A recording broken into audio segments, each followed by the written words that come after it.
Una saluto. Martinez Zogo, in case don't make am, we don't come back with Samuel Wazizi. This way, number 34, witness, don't come poor story where they go towards Amugu Belinga, he and former director for Direction of External Relations, Mr. Eko.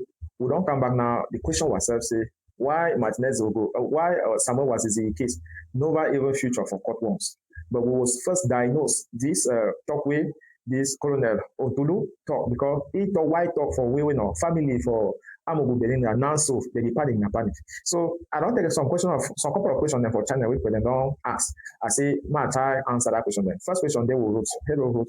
Jean-Pierre Amugu has been detained behind bars. What is the reaction of the sweet, succulent young wife, Melissa? First time, Melissa, the thing say, not small issue. You understand?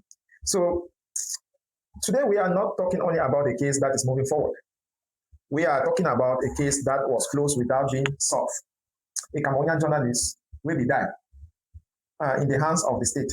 Since then, silence, lies, broken promises, and finally, the file simply shaved. We are talking about Samuel Wazizi mixing with Martinez Zogo.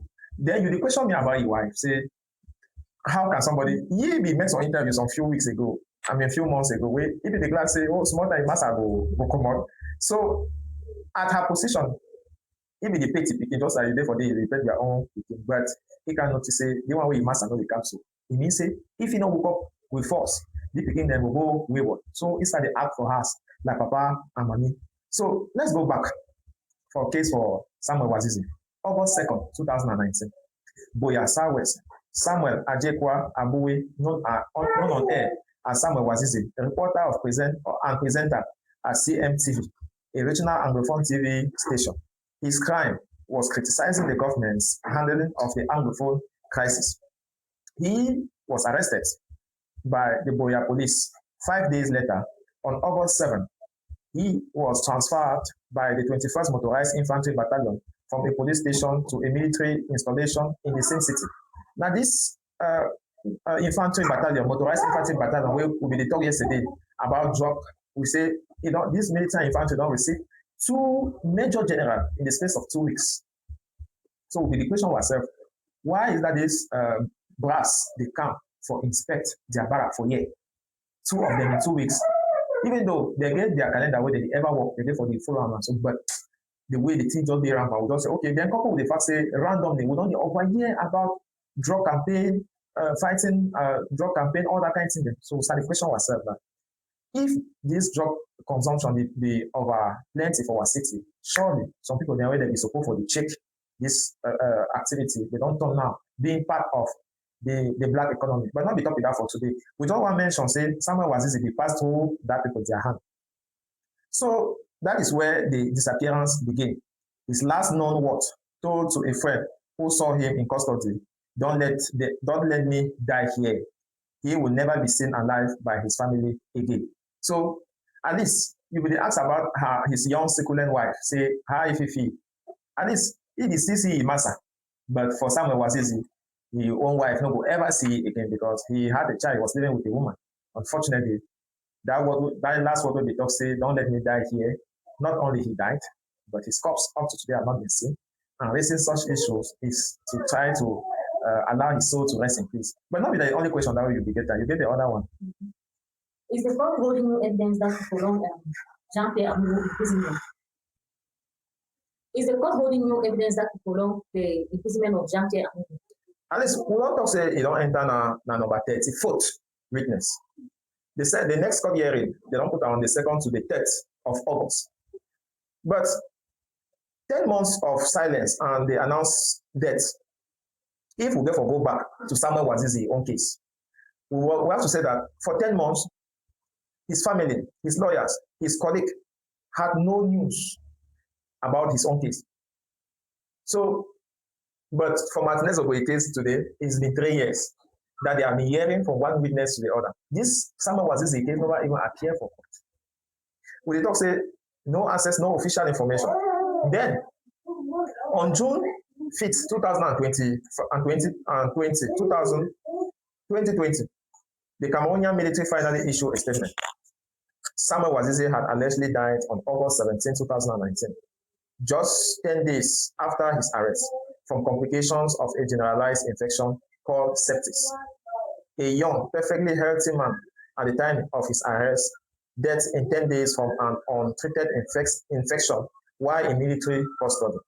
And Reporters Without Borders, which had access to photos taken before his death, described injuries on multiple parts of his body, injuries consistent with acts of torture.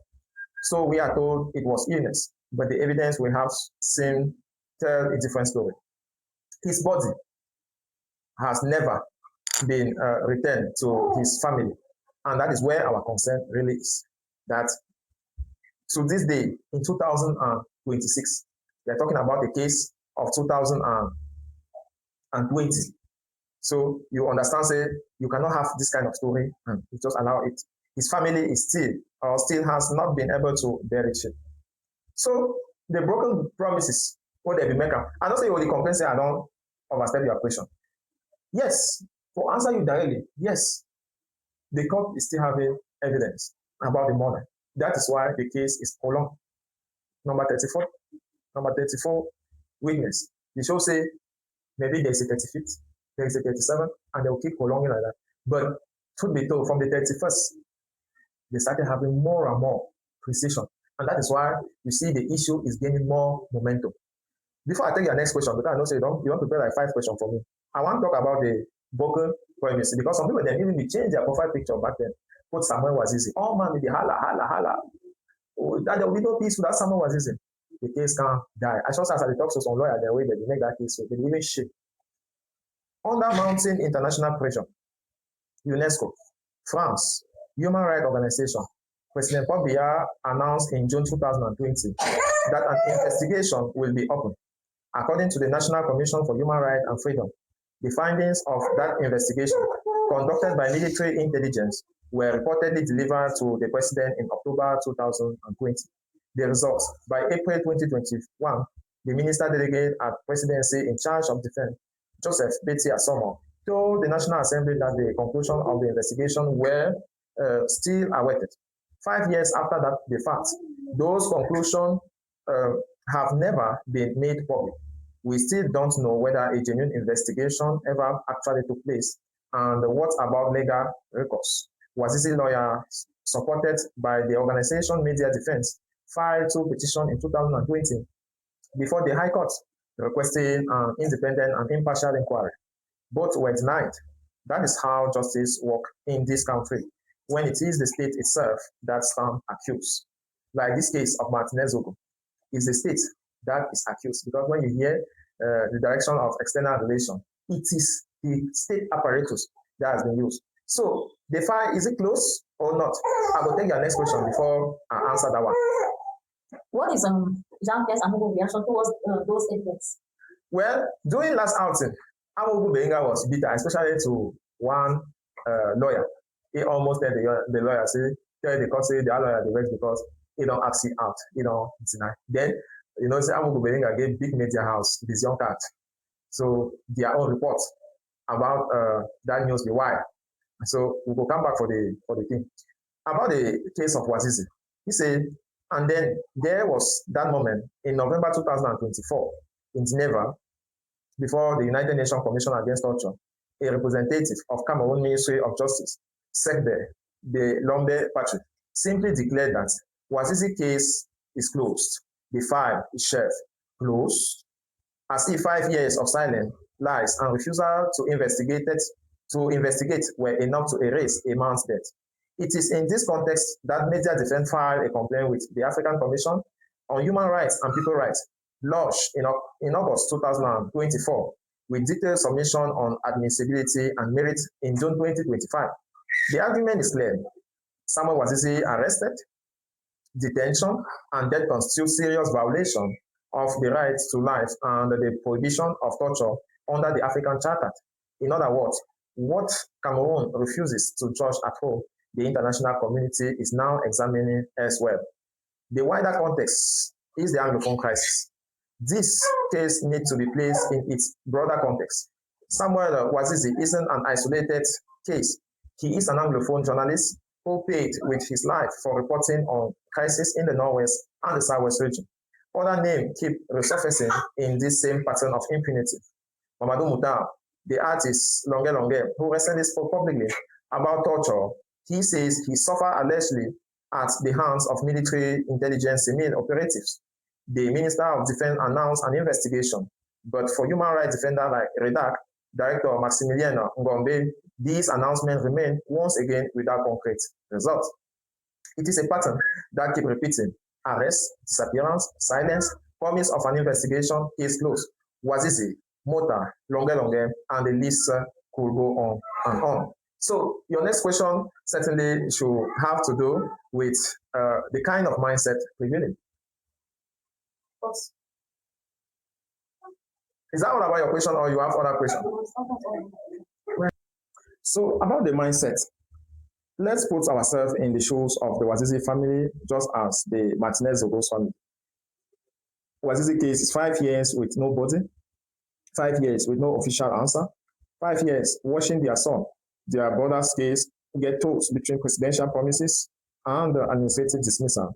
And meanwhile, we are told this is a country that ratified the UN Convention against torture back in 1986, a country that on paper has international obligations, but in practice, nothing actually prevailed.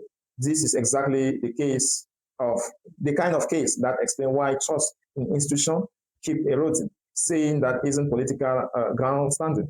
It is a conclusion even UN bodies themselves are now reaching. This episode of Cameroon Wahala I dedicated to the memory of Samuel Wazizi and to his family, who are still waiting for a body to bury and for a truth they are owed.